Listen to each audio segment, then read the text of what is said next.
Welcome YouTube channel Conquest PM.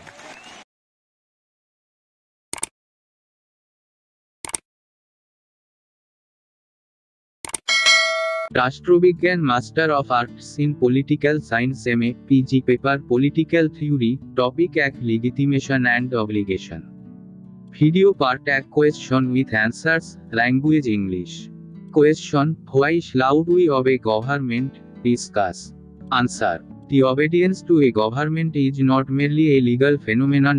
It is also a political one. People obey a law more because of the fact that they feel it is good to obey it, as also because they are convinced that the government issuing the laws is a legitimate one. In fact, no one allowed like to obey a government if one feels is not a legitimate one. The obedience to the government is more of a political phenomenon than a legal one. If one stands up to disobey the government, it is because one does not want to obey the government. If obedience is voluntary, so is the unwillingness to obey the laws. Generally, people obey the laws. They do so because they accept the government that rules them. They do so because they accept the system wherein the government operates. Legitimacy of states and governments depend on how the people look at them and also at the social world around, and what they consider to be morally right. What they consider morally proper is the product of numerous factors which influence people. The total effect of all the influences makes up what may be called the legitimating process. Legitimacy once evolved or grown is not a matter of all future, it is a process which goes on and on. The state, one must remember, goes on not because it has power, it has to have the acceptance and support of the people, it has to have its own strength which is much more than the physical force that it has. The government rules over the people because it has the legitimate right to rule. Question no 2. State briefly Habermas' view of legitimation crisis. Or write a note on the overloaded government theory and on the legitimation crisis theory. Answer. Decreases occur because of one factor or the other. Legitimacy of the government is part 2. Question and obligation to obey the government comes to be overburdened.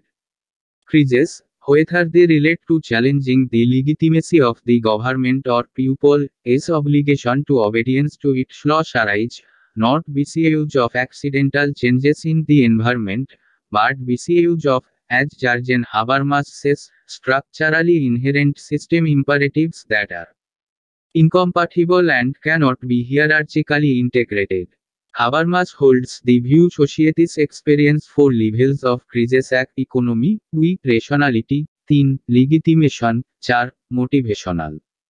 He says, I maintain that advanced capitalist Socrates are in danger from at least one of the possible crisis tendencies.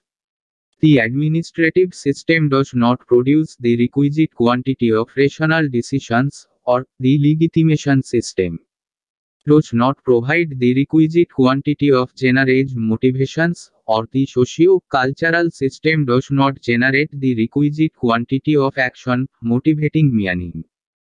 The overloaded government theory analyzed. The overloaded government theorists characterize power relations in terms of fragmentation. According to them, power is shared and bartered by numerous groups representing diverse and competing interests. In a pluralist society, the political outcomes, thus, are determined by democratic processes and pressures. The politicians and political narratives, in order to secure maximum votes, promise more than they can ever deliver, some promising to deliver contradictory and can ever deliver, therefore, impossible sets of demands. The legitimation crisis theory. In contrast to the theory of overloaded government, the legitimation crisis theorists, starting from the Marxists first, argue that while political parties compete for office in pluralist societies through the formal rules of democratic and representative processes, their power is severely constrained by the state, its dependence on resources generated by private capital accumulation. The economy is so organized that there is a private appropriation of resources for things socially product. Production is organized for profit maximization, decreases and struggles, so ground, require extensive strife intervention. While the principal concerns of the state aim at sustaining, and if possible strengthening the capitalist economy and managing class antagonisms, it seeks to ensure the support of powerful groups, both the business community and trade unions. The state, in order to avoid crises, both economic and political, takes up the areas of the economy and civil society. The state has to increase its finance so as to be able to meet the ever-growing expectations of the people. Finance comes up through taxation or through loans from the capital markets. In turn, interferes in economics growth. The permanent inflation process never ends. Crisis in public finance never ends.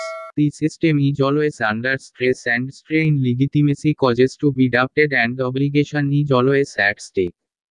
Please like and share now. Thanks for watching.